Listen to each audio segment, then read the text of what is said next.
Hello दोस्तों, आज मैं आपको बताऊंगा कि आप डिमांड और सप्लाई जोन के बेस पर एंट्री कैसे ले सकते हैं और वहां पर ट्रेडिंग में प्रॉफिटेबल कैसे बन सकते हैं। उसके लिए हमें एक डिमांड और सप्लाई को देखना बहुत जरूरी है।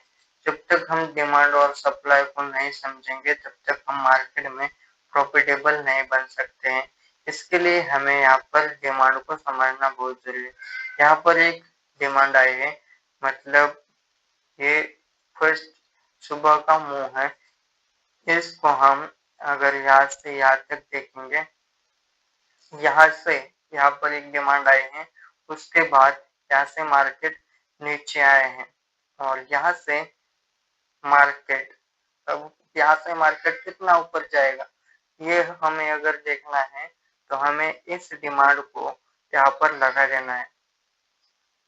इस डिमांड को हमें यहाँ पर लगा देना है और उसके बाद एग्जैक्ट लेवल हमारे पास आ जाएगी।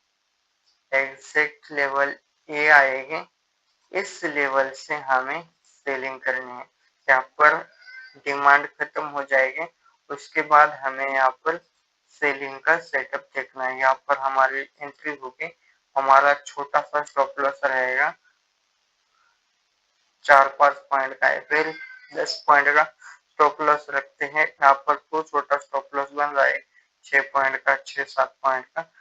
और इसके हिसाब से अब हमें ये देखना है कि मार्केट कितना नीचे आ सकता है। अब हम इसे, ये हमने एक डिमांड ली है, उसके बाद हमें देखना है मार्केट कितना नीचे आएगा। तो हमें यहाँ पर सप्लाई देखनी बहुत जरूरी है।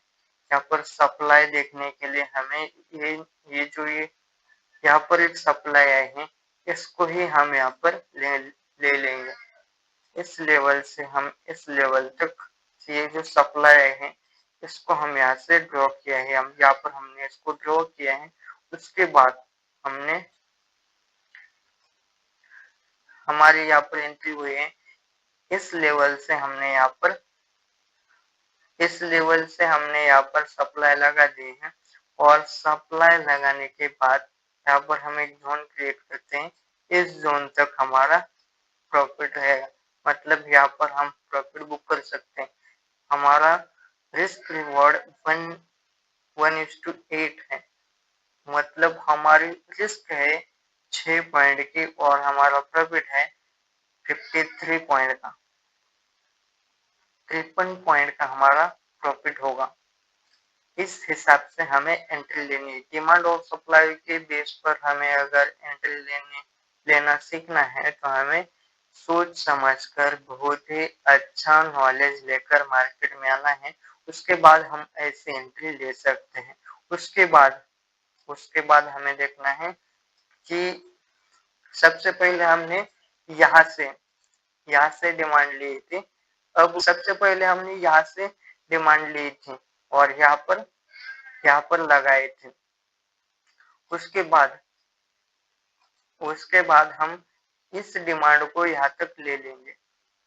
अब यहाँ पर सपोर्ट था, इस सपोर्ट को यहाँ से मार्केट ने लिक्विडिटी ली है और लिक्विडिटी लेने के बाद मार्केट सीधा ऊपर गया है। तो हम ये मार्केट कितना ऊपर जा सकता है ये देखने के लिए हमें फिर से इस डिमांड को हमें लेना है, यहाँ से यहाँ तक। इसके बाद हमारी डिमांड कंप्लीट हो जाएगी और हम इसको फिर से यहाँ से यहाँ तक लगाएंगे। फिर से हमारे पास एक लेवल आ जाएगा, इस लेवल से हम हमारा प्रॉफिट बुक कर सकते हैं। मैं इसको डिलीट करता हूँ और हमारे पास ये जोन आ जाएगा। तो हमें यहाँ पर फिर से हमारी यहाँ पर लिक्विडिटी मार्केट ने यहाँ पर ली है। उसके बाद हमारी यहाँ पर एंट्री हो जाती है। यहाँ पर एक हैमर कैंडल बनी है, इस हैमर कैंडल के बेस पर या फिर इस जोन के ऊपर जाने के बाद हम एंट्री लेते तो भी हमारा अच्छा खासा प्रॉफिट हो जाता। यहाँ पर हमारी एंट्री हो जाती, इस जोन के ऊपर सपोर्ट के ऊपर हमारी एंट्री हो जाती और हमारा स्टॉप लॉस एक ही कैंडल का रहता, 10 पॉइंट का स्टॉप लॉस। और इस जोन तक हम प्रॉफिट कर सकते थे, मतलब हम 50 पॉइंट तक रुक सकते थे। हमारा यहाँ पर भी 1:5 के हिसाब से हमें एंट्री मिल जाती। ये हमें समझना बहुत जरूरी है। जब तक हम मार्केट में ऐसी चीजों को नहीं सीखेंगे, तब तक हम मार्केट में प्रॉफिटेबल नहीं हो सकते। इसके लिए हमें सपोर्ट रेजिस्टेंस आना भी बहुत जरूरी है। इसके हिसाब से हमें डिमांड और सप्लाई बेस निकालना आसानी होती है।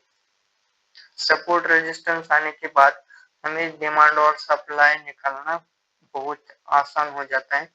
इसी वजह से हमें डिमांड सप्लाई ग्रो करने के लिए सपोर्ट रेजिस्टेंस भी आना बहुत जरूरी है। मार्केट का नॉलेज होना भी बहुत जरूरी है।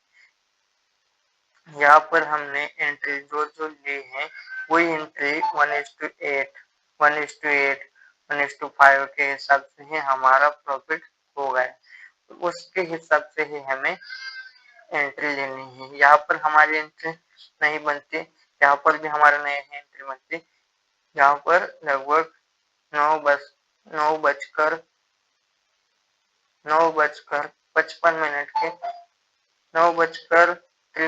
के हिसाब से हमारी एंट्री हो जाती और हम इस ट्रेड में अच्छा खासा प्रॉफिट लेकर मार्केट से निकल सकते थे।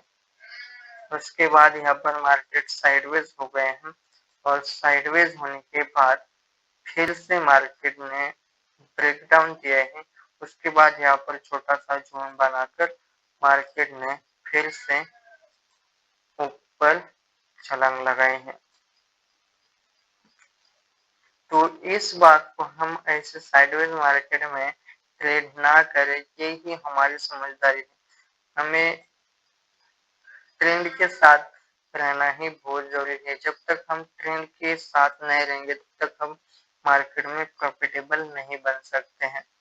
हमें ऐसे डिमांड और सप्लाई के बेस पर एंट्री लेनी चाहिए और उसके बाद हम अच्छा खासा प्रॉफिट ले सकते हैं।